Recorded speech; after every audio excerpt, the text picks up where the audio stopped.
বাপের বাপ দাদার দা তাদার তার দাদের দা তার দাদা কত পাঁচজন মেয়ের কথাই রে বেলে বেলে সুন্দরী জায়গা।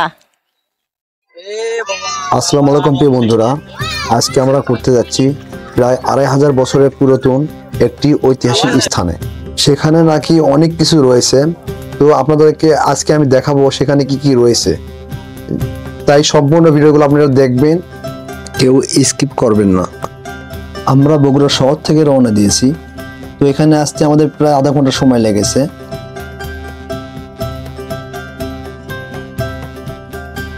এই রাস্তার বাম পাশে একটি প্রাইমারি স্কুল এবং অপর পাশে রয়েছে কিন্তু সেই ঐতিহাসিক স্থানটি। এখন আমি আপনাদেরকে দেখাবো এখানে কি কি রয়েছে এবং কত বছর পুরনো এগুলো আর কি। প্রিয় বন্ধুরা, আপনারা এখন দেখতে পাচ্ছেন একটি কূপ রয়েছে। এই কূপটি কিন্তু প্রায় 2500 বছরের পূর্বের একটি কূপ। এই কূপটি কিন্তু অনেক গভীর ছিল। এই স্থানীয় লোকজন বলে এই কূপের গভীর ছিল অনেক অনেক বেশি। আর এই কূপটির নাম হচ্ছে কানস কূপ। বগুড়ার কাহালু উপজেলায় অবস্থিত একটি মন্দির। এটি প্রায় 884 খ্রিস্টাব্দে নির্মিত হয়েছিল বলে ধারণা করা হয়। এই স্থানটির অবস্থান কাহালু উপজেলার সদর থেকে প্রায় 15 কিলোমিটার উত্তরে পাইকের ইউনিয়নের এটি অবস্থিত। এর অবস্থান মহস্থান এর 12 কিলোমিটার দক্ষিণে। নামকরণ জনশ্রুতি আছে এখানে বিশ্বের বিভিন্ন দেশীয় যোগী ও সাধু সন্ন্যাসীদের যাতায়াত ছিল বলে এই স্থানটির নামকরণ যোগীর ভবন। জায়গাটি প্রায় 80 একর ভূমি জুড়ে বিস্তৃত। এর সমগ্র বর্ণসমূহের এলাকা প্রাচীর বিশিষ্ট এবং একটি বিভাজক দেওয়াল দ্বারা দুই ভাগে বিভক্ত।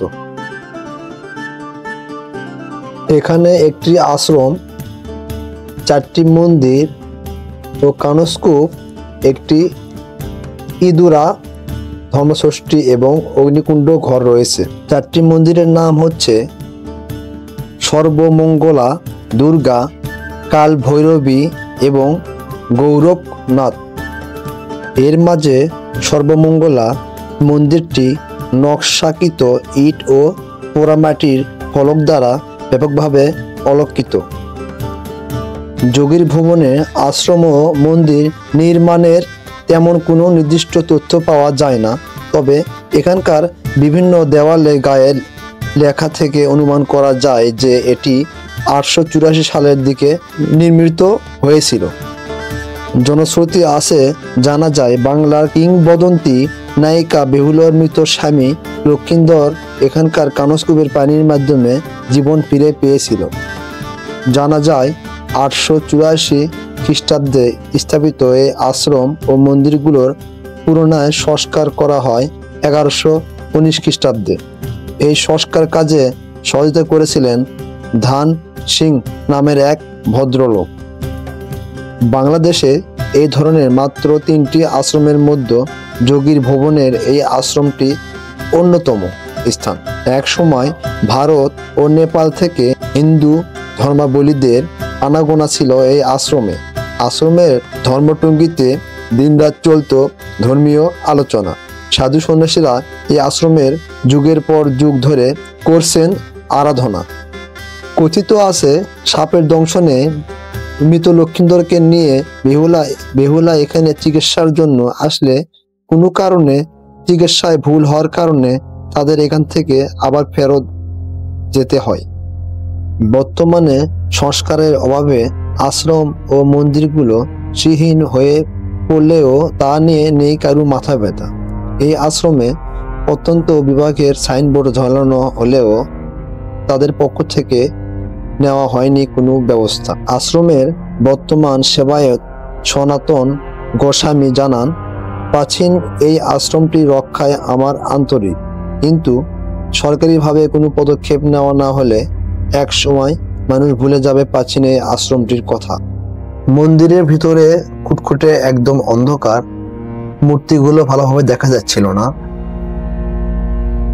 মোবাইল ফোনের ফ্ল্যাশ জ্বালিয়ে যতটুকু দেখা যায় সেটুকু আপনাদেরকে দেখানোর জন্য চেষ্টা করব এবং এখন বলবো আপনারা এখানে আসবেন কিভাবে। বগুড়া কেন্দ্রীয় বাস স্ট্যান্ড থেকে বাস যোগে দরগাহাট বাজার, সেখান থেকে রিক্সা বা সিএনজি যোগে পাইকার ইউনিয়ন পরিষদ। আপনারা বগুড়া সদর থেকে যে কোনো সিএনজি বা অটো করে আসতে পারেন। বগুড়া সদর থেকে গাড়ি ভাড়া লাগবে জনপ্রতি প্রায় 100 টাকার মতো। এইরকম নিত্য নতুন ভিডিও পেতে চাইলে আমার আইডিটি অবশ্যই ফলো দিয়ে রাখবেন। এটা আসলে কি ছিল এটা?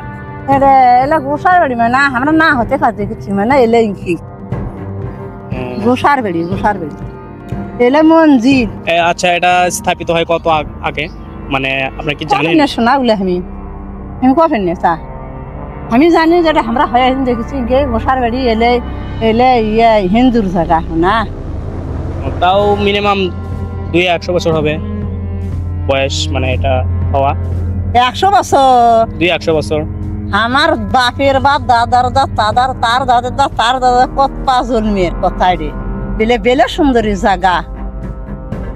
আচ্ছা, এগুলো দেখতে পাচ্ছ তোমরা? হ্যাঁ। দেখো কদ্দুর বাড়ি বগুড়া। মাস্তান জাদুর ঘরের সাথে সেট করা আছে মাস্তান। আচ্ছা গাইস, এটা অনেক পুরাতন বাড়ি। একে বেহুলার নাম শুনছেন, বেহুলার বাসরঘর থেকে এটা স্থাপিত হয়।